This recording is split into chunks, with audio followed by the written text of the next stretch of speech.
Hello friends, welcome to my YouTube channel CPS exam सफर 2.0। दोस्तों, आज की वीडियो में कराएंगे आपको जीव विज्ञान का महत्वपूर्ण टॉपिक मानव शरीर के प्रमुख अद्भुत तथ्य, जो कि यूपी बोर्ड की परीक्षाओं 10वीं 12वीं तथा यूपी की computer exam UPSSC, UPP, UPSI, UPTT, CTET तथा RRB NTPC ग्रुप डी तथा SSC के लिए काफ़ी महत्वपूर्ण है। दोस्तों, यदि वीडियो पसंद आए तो वीडियो को लाइक व चैनल को सब्सक्राइब करें और हमारी आने वाली नई वीडियो का नोटिफिकेशन पाने के लिए चैनल को आज ही सब्सक्राइब करें और बेल आइकन दबाएं। दोस्तों, वीडियो शुरू करते हैं। देखिए, वीडियो का पहला प्रश्न है कि मानव का हृदय कितनी बार धड़कता है। मानव का हृदय 1 मिनट में कितनी बार धड़कता है? तो इसका उत्तर है 72 बार प्रति मिनट। हृदय संबंधी और प्रश्न पूछे जाते हैं दोस्तों कि मानव के हृदय के कितने चैम्बर होते हैं। तो मानव हृदय के कुल 4 चैम्बर होते हैं, जिसे बायां लिंद, दायां लिंद तथा बायां नीला और दायां नीला कहते हैं। यह पूछ लेता कि मानव हृदय के कितने कपाट होते हैं, तो कुल 4 कपाट होते हैं। नेक्स्ट प्रश्न है दोस्तों कि मानव खोपड़ी ह्यूमन स्कल में कुल कितनी हड्डियां होती हैं। तो मानव खोपड़ी ह्यूमन स्कल में कुल 8 अस्थियां होती हैं। यदि पूछा जाए कि मानव के चेहरे में कुल कितनी अस्थियां होती हैं, तो मानव के चेहरे में कुल 14 अस्थियां होती हैं।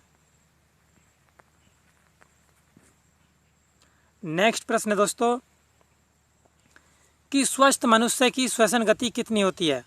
स्वस्थ मनुष्य की श्वसन गति कितनी होती है? तो उनकी गति होती है 16 से 18 बार। नेक्स्ट प्रश्न है कि मनुष्य की मस्तिष्क का वजन कितना होता है। मनुष्य की मस्तिष्क का वजन कितना होता है? तो इसका वजन होता है कुल 1350 ग्राम। नेक्स्ट है कि मस्तिष्क का सबसे बड़ा भाग कौन सा है।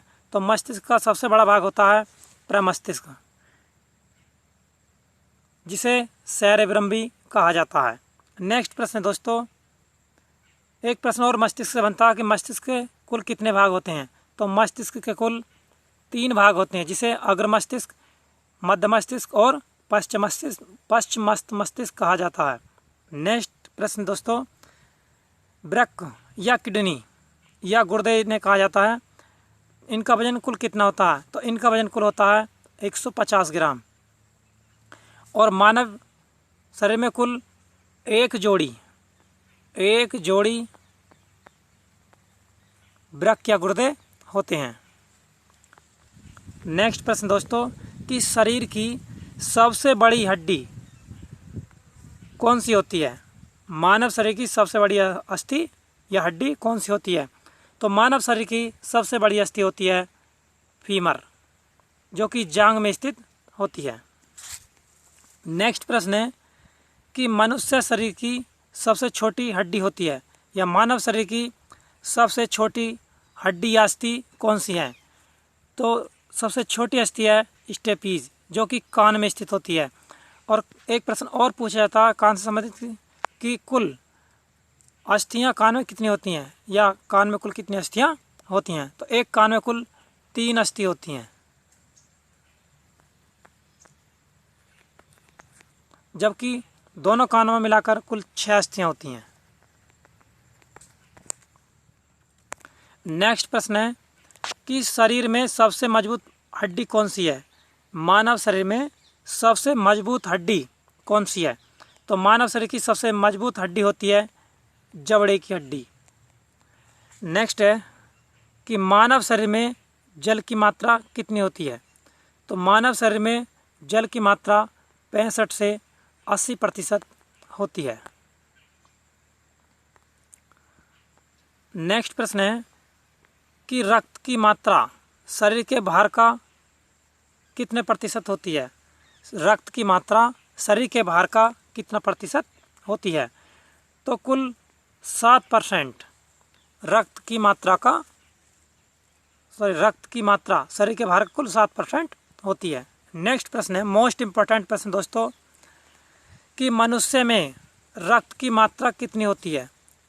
मानव शरीर में रक्त की मात्रा कितनी होती है? तो मानव शरीर में कुल 5 से 6 लीटर 5 से 6 लीटर ब्लड होता है। और ब्लड से संबंधित और प्रश्न पूछे जाते हैं कि ब्लड को कितने ग्रुपों में बांटा गया? तो ब्लड को कुल 4 ग्रुपों में बांटा गया, जो ए बी AB तथा O 4 ग्रुपों में बांटा गया। और ब्लड को जो 4 वर्गों में बांटने वाले वैज्ञानिक हैं कार्ल लैंडस्टीनर। या पूछा जाता है कि रुधिर वर्ग की खोज किसने की थी? तो रुधिर वर्ग की खोज कार्ल लैंडस्टीनर नामक वैज्ञानिक ने की थी। दोस्तों यहाँ से प्रश्न और पूछा जाता है कि सर्वदाता किस रुधिर वर्ग को कहा जाता? तो सर्वदाता कहा जाता O को, जबकि सर्वग्राही AB को कहा जाता। रुधिर वर्ग AB को सर्वग्राही रुधिर वर्ग कहा जाता है। नेक्स्ट है दोस्तों कि मानव रक्त क्षारीय का pH मान होता है, या मानव रक्त का pH मान कितना होता है? तो मानव रक्त का pH मान होता है 7.4, क्योंकि मानव रक्त क्षारीय होता है इसलिए उसका pH मान 7.4 होता है। नेक्स्ट है कि रक्त को शुद्ध करता है, या रक्त को कौन शुद्ध करता है? तो रक्त को शुद्ध करता है किडनी या वृक्क या गुर्दे जिन्हें कहते हैं।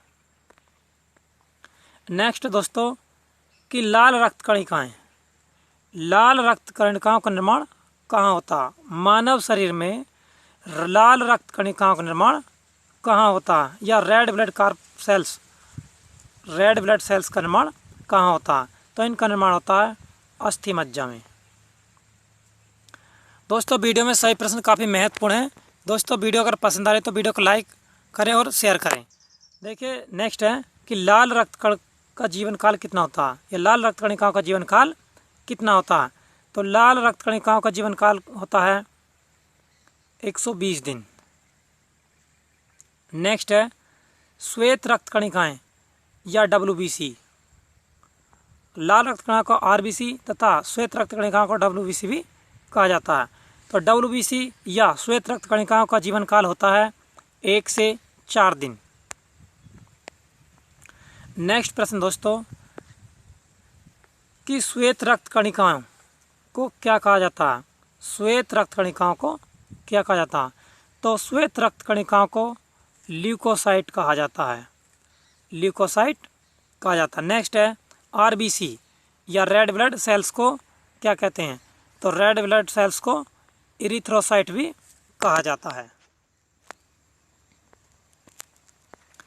नेक्स्ट प्रश्न दोस्तों कि शरीर का ताप नियंत्रित होता है, या मानव शरीर का ताप नियंत्रित करने वाला यंत्र है? तो मानव शरीर का ताप नियंत्रित करता है हाइपोथैलेमस, जो कि ग्रंथि होती है जो कि मानव शरीर का ताप नियंत्रित करती है। कई बार पूछा गया प्रश्न है। नेक्स्ट है दोस्तों कि मनुष्य की सर्वदाता रक्त समूह कौन सा है? मानव शरीर का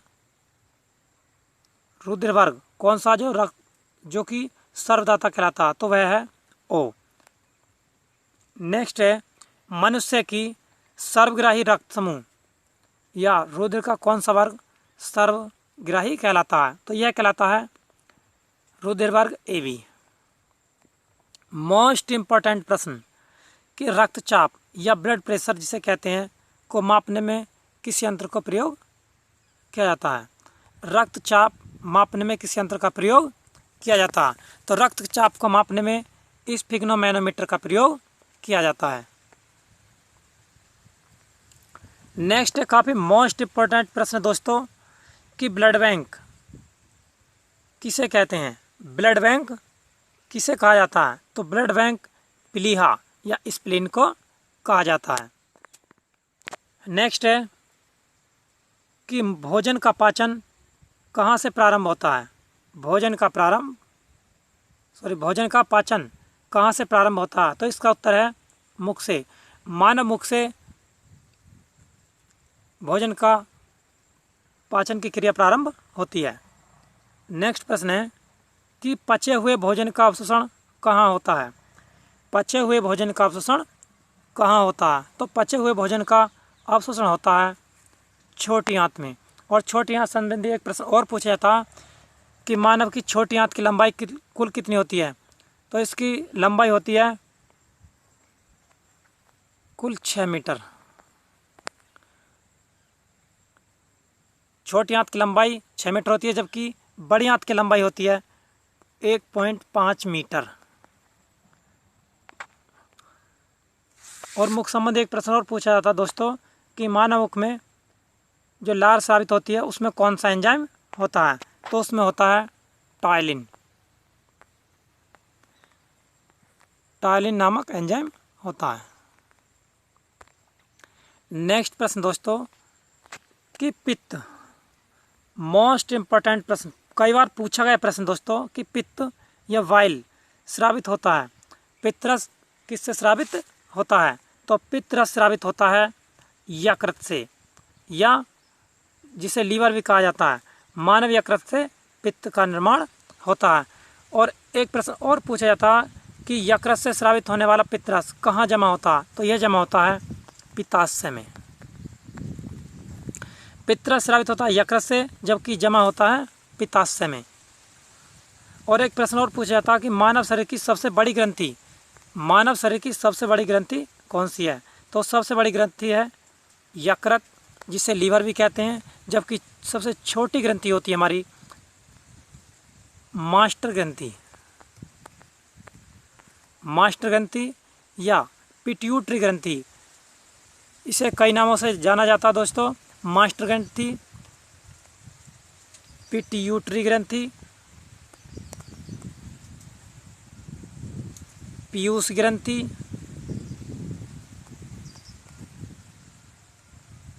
तथा अधिकारी ग्रंथि के नाम से भी इसे जाना जाता है। नेक्स्ट प्रश्न दोस्तों कि शरीर की सबसे बड़ी ग्रंथि, तो शरीर की सबसे बड़ी ग्रंथि होती है लीवर या यकृत।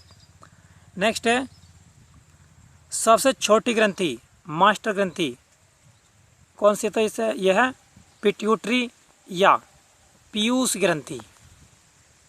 नेक्स्ट है मनुष्य में पसलियाँ या रिब्स की संख्या होती है। तो मनुष्य में पसलियाँ या रिब्स की संख्या होती है कुल 12 जोड़ी। यदि संख्या पूछा जाए तो कुल 24 होती हैं। संख्या में कुल 24 पसलियाँ होती हैं या रिब्स होती हैं, जबकि जोड़ी में कुल 12 जोड़ी पसलियाँ होती हैं। नेक्स्ट है दोस्तों कि शरीर में मांसपेशियों की कुल संख्या कितनी होती है। तो शरीर में कुल मांसपेशियों की संख्या होती है 639। और यदि अस्थियों की संख्या पूछी जाए तो मानव शरीर में कुल अस्थियाँ होती हैं 206। मांसपेशियाँ होती हैं 639, जबकि अस्थियों की संख्या होती है 206। और यदि पूछा जाए कि शिशु में अस्थियों की कुल संख्या कितनी होती है, तो शिशु में अस्थियों की संख्या होती है 300। नेक्स्ट प्रश्न दोस्तों कि लार में पाए जाने वाला एंजाइम होता है सेलिवा, जिसे लार कहा जाता है। लार में पाया जाने वाला एंजाइम होता है। मोस्ट इंपॉर्टेंट प्रश्न है, कई बार पूछा गया यूपी बोर्ड की परीक्षाओं में कि लार में पाया जाने वाला एंजाइम कौन सा होता है। तो लार में पाया जाता है टायलिन नामक एंजाइम। नेक्स्ट है कि लिंग निर्धारण कहाँ से होता है। लिंग निर्धारण कहाँ से होता है? तो लिंग निर्धारण होता है पुरुष क्रोमोसोम्स से।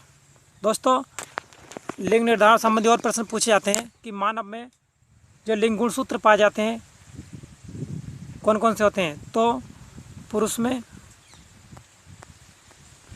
होते हैं XY तथा मादा में XX गुणसूत्र होते हैं। कुल मिलाकर 46 गुणसूत्र होते हैं, जिनमें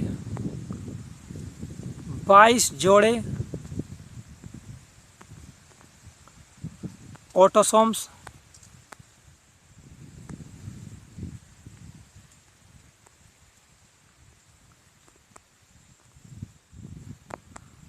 ऑटोसोम्स, जबकि एक जोड़ी सेक्स क्रोमोसोम्स, एक जोड़ी सेक्स क्रोमोसोम्स होते हैं। यदि जोड़े में पूछा जाए तो कुल 23 जोड़ी लिंग गुणसूत्र होते हैं। नेक्स्ट प्रश्न दोस्तों, कि मनुष्य का हृदय कितने बेसमी होता है या कितने कपाट वाला होता है? तो मानव का हृदय कुल 4 कोष्ठीय होता है। और एक प्रश्न और पूछा है दोस्तों मेढक संबंधी, कि मेढक का हृदय कितने बेसमी या कितने कपाट वाला या कितने कोष्ठीय होता? तो उसका हृदय होता त्रिकोष्ठीय या 3 कोष्ठीय या 3 बेसमी वाला। नेक्स्ट है कि शरीर में गुणसूत्रों की संख्या या क्रोमोसोम्स की संख्या पाई जाती है, तो कुल 46 होती है। गुणसूत्र से संबंधित प्रश्न और पूछा था कि गुणसूत्र की खोज किसने की थी? तो गुणसूत्र की खोज वाल्डेयर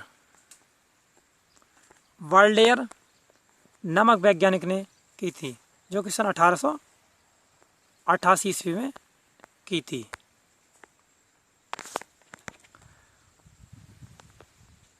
नेक्स्ट प्रश्न है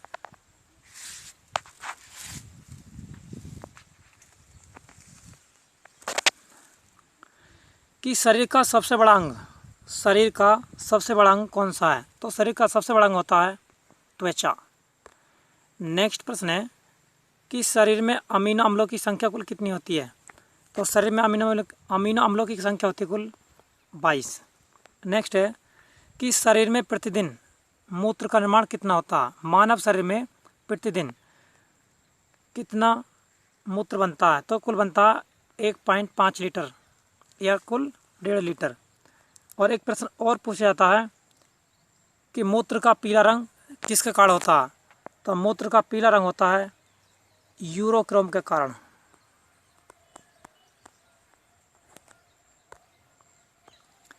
नेक्स्ट है कि मूत्र दुर्गंध देता है, क्योंकि मूत्र में दुर्गंध आती किसके कारण होती है? तो यह होती है यूरिया के कारण, जिसका सूत्र होता है NH2 × CO NH2।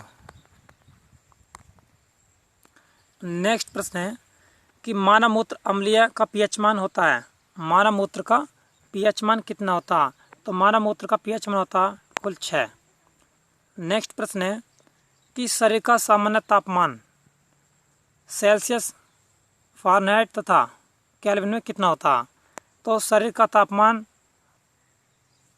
फ़ारेनहाइट में होता 98.6 डिग्री फ़ारेनहाइट और सेल्सियस में होता 37 डिग्री सेल्सियस और केल्विन में होता 310 केल्विन।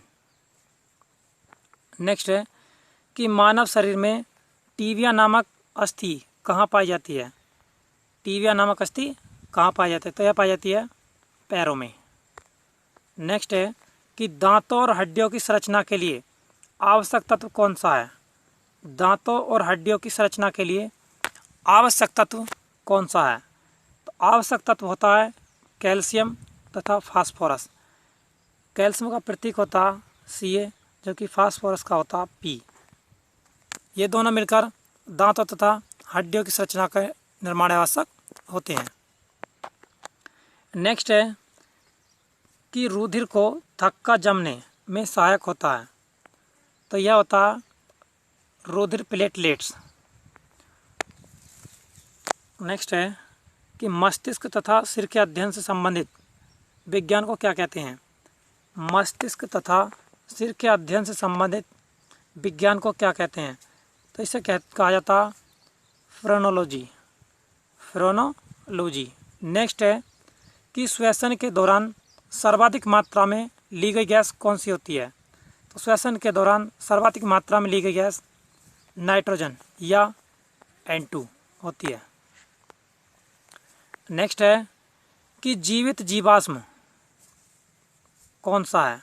जीवित जीवाश्म कौन सा है? तो यह होता साइकस।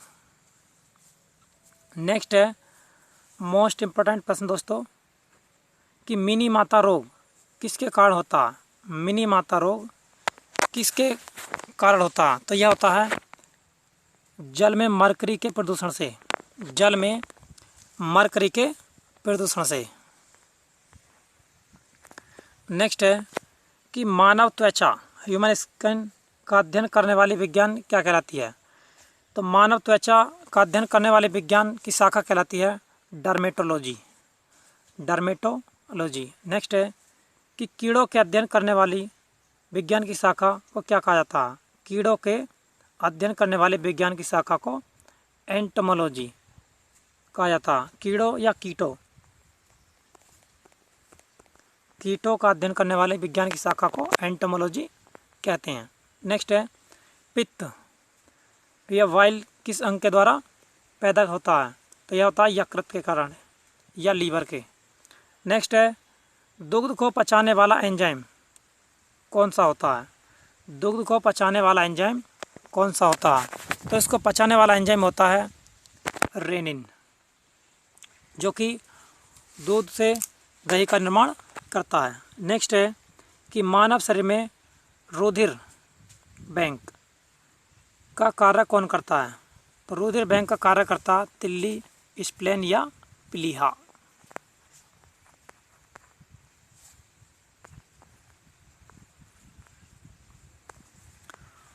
नेक्स्ट है कि शरीर में हीमोग्लोबिन का कार्य होता है। मानव शरीर में हीमोग्लोबिन का क्या कार्य होता है?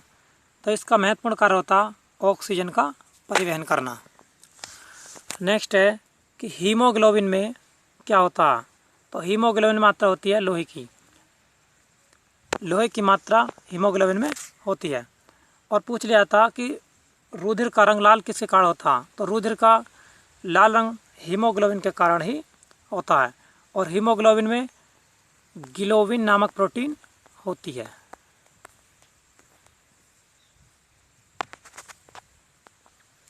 नेक्स्ट प्रश्न है दोस्तों कि मानव शरीर में खून किसके उपस्थिति के कारण नहीं जमता? मानव शरीर में ब्लड किसकी उपस्थिति के कारण नहीं जमता? तो हिपेरिन नामक पदार्थ के कारण मानव शरीर में ब्लड नहीं जमता है। नेक्स्ट है कि रुधिर के प्लाज्मा में किसके द्वारा एंटीबॉडी निर्मित होती है? रुधिर में प्लाज्मा में किसके द्वारा एंटीबॉडी निर्मित होती है? तो यह होती है लिम्फोसाइट्स के कारण। दोस्तों रुधिर में प्लाज्मा की मात्रा पूछा जाता है कि मानव रुधिर में प्लाज्मा की मात्रा कितने % होती है? तो रुधिर में कुल 55 से 60% प्लाज्मा की मात्रा होती है। और पूछा जाता है कि प्लाज्मा में जल की मात्रा कितनी होती है? प्लाज्मा में जल की मात्रा कुल 90%। 90% प्लाज्मा में जल होता है। नेक्स्ट प्रश्न दोस्तों कि लाल रक्त कणिकाओं आरबीसी का शमशान किसे कहा जाता है? तो लाल रक्त कणिकाओं का शमशान कहा जाता प्लीहा को। यह आरबीसी की कब्र प्लीहा को कहा जाता है। नेक्स्ट है कि क्रेब्स चक्र या क्रेब्स साइकिल में किसका संश्लेषण होता है? तो क्रेब्स चक्र में संश्लेषण होता है पायरुविक एसिड का। नेक्स्ट है कि मानव शरीर में यूरिया का निर्माण कहाँ होता? मोस्ट इम्पोर्टेंट प्रश्न दोस्तों कि मानव शरीर में यूरिया का निर्माण कहाँ होता? तो मानव शरीर में यूरिया का निर्माण होता यकृत या लीवर में। नेक्स्ट है दोस्तों कि रक्त की अशुद्धियाँ किस अंग में जाकर छनती हैं? तो रक्त की अशुद्धियाँ वृक्कों या गुर्दों में जाकर छनती हैं। नेक्स्ट प्रश्न है कि श्वसन की क्रिया कहाँ संपन्न होती है? तो श्वसन की क्रिया माइटोकॉन्ड्रिया में संपन्न होती है। और दोस्तों माइटोकॉन्ड्रिया को कोशिका का पावर हाउस भी कहा जाता है। पूछा गया कि कोशिका का पावर हाउस किसे कहते हैं? तो कोशिका का पावर हाउस माइटोकॉन्ड्रिया को कहा जाता है। नेक्स्ट है कि मानव वृक्क एसएमटी में पाया जाने वाला प्रमुख रासायनिक यौगिक कौन है?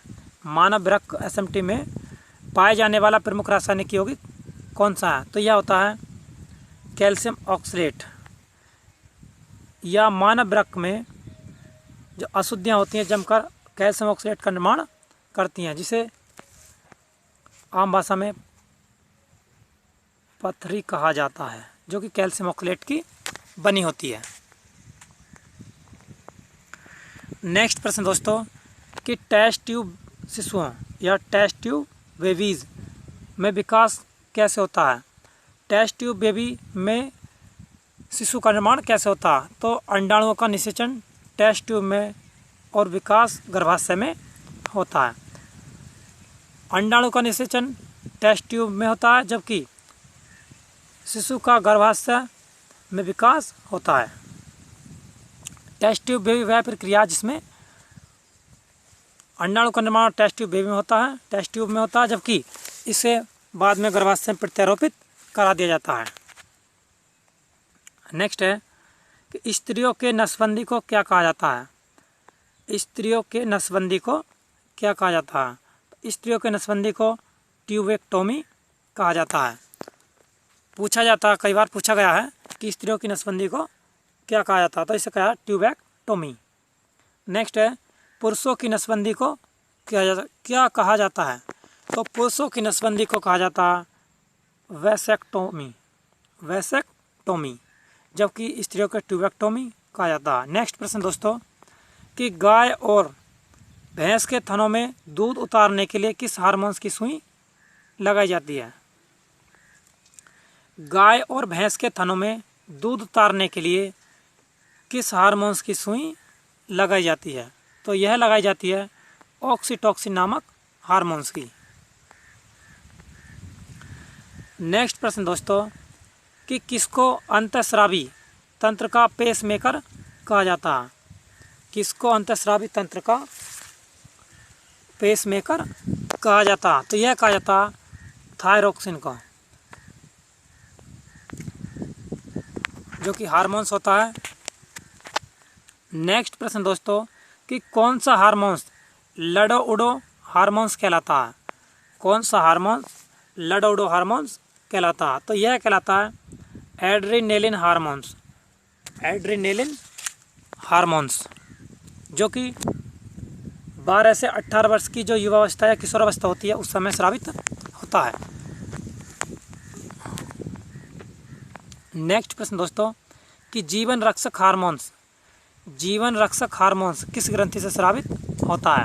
तो जीवन रक्षक हार्मोन्स लाइफ सेविंग हार्मोन्स जिसे कहा जाता है, तो यह स्रावित होता है एड्रिनल ग्रंथि से, एड्रिनल नामक ग्रंथि से स्रावित होता है। नेक्स्ट प्रश्न दोस्तों कि कौन सी ग्रंथि इंसुलिन स्रावित के लिए सहायक है? कौन सी ग्रंथि इंसुलिन नामक हार्मोन्स के लिए स्रावित करती है, या कौन सी ग्रंथि इंसुलिन हार्मोन स्रावित करती है? तो यह करती है अग्नाशय, जिसे एड्रिनल भी कहा जाता है। अग्नाशय से इंसुलिन का निर्माण होता है। नेक्स्ट प्रश्न दोस्तों कि नेत्रदान आइस डोनेट में आँख का कौन सा भाग प्रयुक्त किया जाता है, या नेत्रदान के समय आँख का कौन सा भाग प्रयुक्त किया जाता है? तो यह प्रयोग किया जाता है कॉर्निया, कॉर्निया का प्रयोग करते हैं। नेक्स्ट प्रश्न है कि नेत्र में प्रवेश करने वाले प्रकाश की मात्रा, नेत्र में प्रवेश करने वाले प्रकाश की मात्रा का नियंत्रण किस अंग के द्वारा किया जाता है? तो यह किया जाता है आइरिस के द्वारा। आइरिस के द्वारा नेत्र में प्रवेश करने वाले प्रकाश को नियंत्रित किया जाता है। नेक्स्ट प्रश्न दोस्तों कि कौन सा पदार्थ मानव शरीर में ईंधन का कार्य करता है? तो मानव शरीर में ईंधन का कार्य करता है कार्बोहाइड्रेट। कार्बोहाइड्रेट का निर्माण कार्बन, हाइड्रोजन तथा ऑक्सीजन, कार्बन, हाइड्रोजन, ऑक्सीजन तथा नाइट्रोजन के संयोग से निर्माण होता है। नेक्स्ट प्रश्न दोस्तों कि कैप्सूल का आवरण किसका बना होता या किस पदार्थ का बना होता। तो कैप्सूल का आवरण बना होता स्टार्च का कैप्सूल का आवरण बना होता। नेक्स्ट प्रश्न दोस्तों कि दांतों से खून का गिरना किस विटामिन की कमी के कारण होता है। तो दांतों से खून का गिरना विटामिन सी की कमी के कारण होता है। दोस्तों विटामिन सी अधिकतर पूछा जाता है कि किसमें पाया जाता है। तो विटामिन सी सर्वाधिक पाया जाता है खट्टे फलों में। खट्टे फलों में विटामिन सी की मात्रा पाई जाती है, जैसे आम, आंवला इत्यादि। और भी जो जितने खट्टे पदार्थ होते हैं उनमें विटामिन सी की मात्रा पाई जाती है। और एक प्रश्न और पूछा जाता है कि विटामिन सी का रासायनिक नाम क्या होता है। तो विटामिन सी का रासायनिक नाम होता है एस्कॉर्बिक अम्ल। एस्कॉर्बिक अम्ल विटामिन सी का रासायनिक नाम है।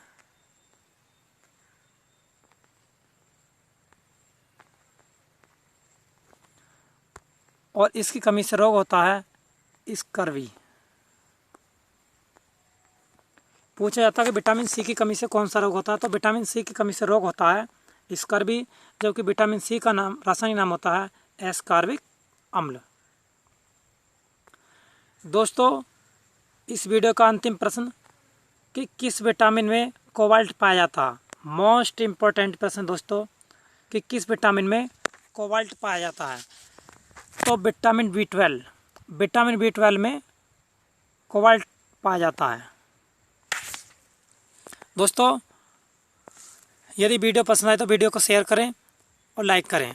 दोस्तों शिक्षा से संबंधित अन्य वीडियो किसी भी टॉपिक पर पाने के लिए कमेंट बॉक्स में कमेंट करें और बेल आइकन दबाएं, चैनल को सब्सक्राइब करें ताकि हमारी आने वाली वीडियो आपको सबसे पहले प्राप्त हो। Thank you for watching.